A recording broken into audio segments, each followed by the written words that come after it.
Hello, and welcome to the Trepid Technologies Security Plus course. My name is Johnny Bandon, and I will be your instructor for this video series. This video will cover Domain 1.8 penetration testing. Now let's get started. A penetration test is a great way to stay proactive as a security administrator. A penetration test seeks to find vulnerabilities in our network and then remediate those vulnerabilities. Penetration testing is a small portion of the Security Plus exam, but it is a whole industry where you can make a great career. Penetration testing firms are dedicated to taking on the hacker's mindset to expose faults, holes, and vulnerabilities in your enterprise. This includes your physical security, logical and technical security, and even a user awareness program, trying to find holes in all those different controls that your enterprise has. Now, penetration testing can be very broad or specific to a system or application. As a penetration testing firm, you also must adhere to ROEs, or rules of engagements, set by the company hiring you. And as the person hiring the penetration testing firm, which one day might be you once you become Sec Plus certified, you must be clear and concise on how you want your enterprise tested. So here we can kind of see the steps on how to get started doing a penetration test. Dave thinks he's done a good job securing his network, but how does he know? Dave decides to hire a pen tester to try and exploit weaknesses. Dave, management, and the pen testing company come to an agreement on the ROEs of the pen test.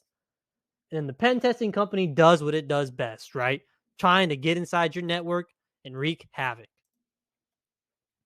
The rules of engagement, or ROEs, are something you must establish with the penetration testing firm prior to the actual test taking place. The ROE set the guidelines and parameters for what kind of test and how the test should be conducted. And the ROE should be a written contract that the organization and the penetration testing firm sign together. A bug bounty program is something an organization implements to discover vulnerabilities in their network. A bug bounty program allows a company to put a financial reward for anyone or firm who discovers a vulnerability and relays that information to the company. I believe Apple just created a new app. Again, I'm recording this July 15th, 2022, and they put a $2 million reward if someone can break their secure mode on the new update of iOS. A lot of big companies will implement these bug bounty programs for their big security implementations, right? Essentially, that's all it is. Same thing as a regular bounty. Just going ahead and putting a price on something if a company can make it happen. And then the bug bounty prices really depend on your company, how much you're willing to spend, and if a vulnerability has such a low score. What do we mean by this? So let's say Log4j, right? That was a huge deal earlier this year. And let's say you think you've updated and patched that Log4j vulnerability. Well, you can put a bug bounty out there for someone to try to go discover it throughout your network. Now, let's say you host a system, let's say like a Windows Server 2016, and there's a known vulnerability with a CVS score of 1.7, real low. You may only offer up a couple thousand for someone to go discover that throughout your network because it's really low threat, right? So bug bounty programs are an excellent way of discovering vulnerabilities in your network. Now we have actually running the pen test. So the Security Plus exam lays out the 4 steps for running a penetration test. This sets a good baseline for how a typical penetration test is run. Now, I've never personally done a penetration test on my own, right? We've done red team and blue team exercises in my enterprise, but actually knowing real world what happens, talking to some security professionals, how CompTIA wants you to learn how to run a pen test, is just a good baseline. It's not always this granular, but here's how we're going to learn it so we get certified and become Sec Plus certified and get that nice job in the government or at an MSP or a big tech company somewhere, right? So here are the sequence events chronologically for running a pen test. The first step will be conducting reconnaissance and finding a vulnerability to exploit. Once an attacker does that, or the pen tester does that, the second step will be to gain root access to a system that the pen tester has exploited. This is known as a privilege escalation attack, and that is the second step in the pen test. The third step will be to pivot or move laterally on the network. In this step, the pen tester will move to another system in the enterprise and ensure the pen tester can move freely between systems.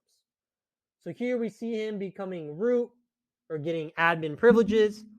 And then the pen tester is going to try to go to different services or network devices, seeing where they can go with their new root access or privilege access. And once the tester feels like he can move laterally, he or she can move laterally throughout the network. Sec Plus exam, last time I took it, they called this pivoting. The last step is going to be to create persistence. Persistence describes having a backdoor or a way for the attacker to make it back into the network without going through these three steps again.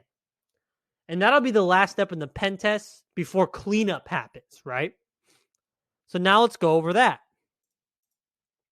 At the end of the test, once you've created persistence and the network's been fully exploited, the pen testers conduct cleanup. This includes presenting the results to the company and some potential fixes if that's part of what that firm does. And this also includes removing any tools or persistence they left on the network. So getting rid of those backdoors. Now let's get into some of the different types of penetration testing environments.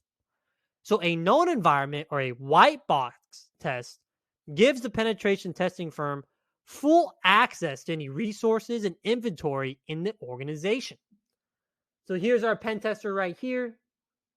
He or she or the group or that team can see the entire enterprise, what they got going on, right?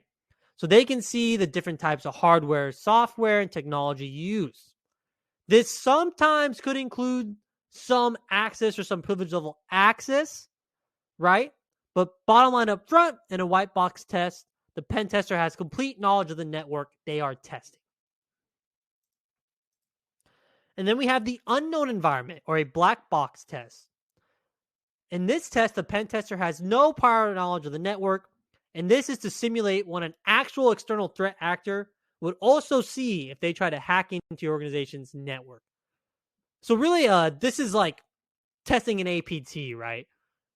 What they can see from outside. And then we have the partially known environment or a gray box test. In this, the pen tester will have some knowledge of the enterprise. This could be as simple as a network diagram or allowing that pen tester to do reconnaissance, letting them into the building to see physical security, giving them some sort of access to the network so they have some knowledge. So notice here, right? They know there's a firewall, but they don't know about this access point, this switch, this printer, right? Just a quick example of a gray box test. And then we have reconnaissance. So during the initial phases of a penetration test, a penetration testing firm must conduct reconnaissance. The Security Plus exam wants you to know about the two different overall types of reconnaissance. Passive reconnaissance is conducting research on an organization without actually touching the network. That means no Nmap scans, none of that, right? So this could include some OSINT research, OSINT being open source intelligence. And for example, suppose a company like General Dynamics wanted you to perform a pen test on their office in Scottsdale, Arizona.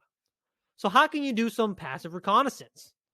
Well, in that case, you could research all the employees in the Scottsdale office on LinkedIn and maybe keep doing that research to learn some daily habits or different roles in that office to learn about their network.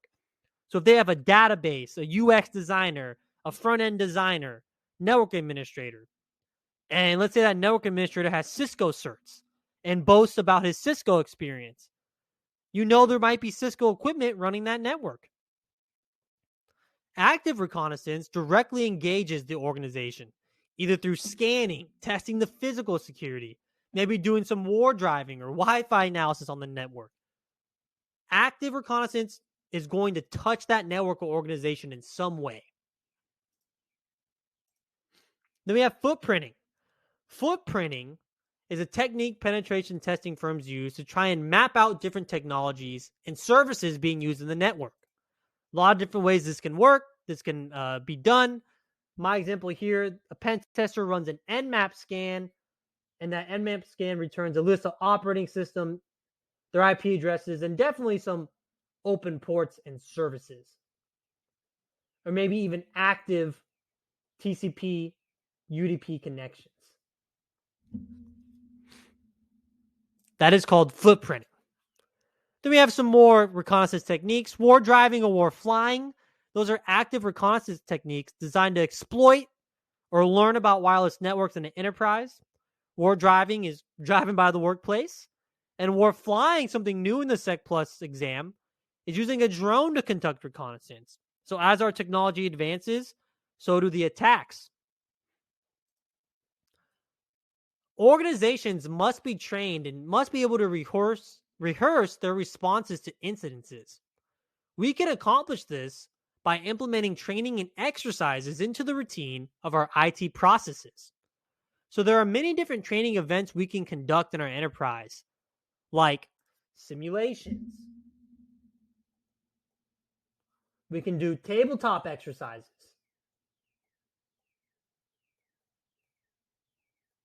Excuse my poor handwriting. And we can dive deep into these different types of training and exercises, but later in the series, we'll actually discuss this more in detail. For this section, CompTIA wants you to know that there are things you can do to rehearse your teams and to make sure your organization knows what to do in case of an incident or during the penetration test. Because some penetration testing can be live, right? You as management could hire that pen testing firm, and you can either put your team on alert or just see how they react or don't react to someone trying to penetrate their network. And after that, you can see that you may need more exercises and training for your teams.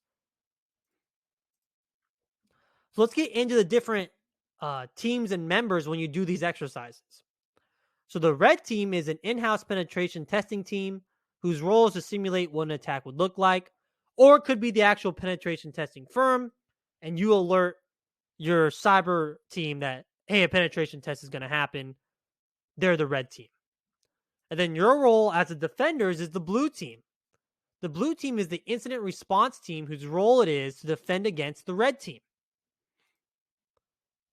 And then we have the white team. This is typically management or even senior engineers, and they'll act as referees and observe the red and blue team's attacks and responses. They may also be making sure that REs are still in place, right? And the last thing we'll cover is the purple team. The purple team is activated after an exercise. This is where the red and blue teams will get together to discuss the exercise and conduct an after action report to review techniques and to go over lessons learned. All right, I want to thank you for viewing our last video in Domain 1. Stay tuned for our next video. We're going to start going over Domain 2, and we'll start by going over Domain 2.1 Enterprise Security Concepts. Thank you for viewing.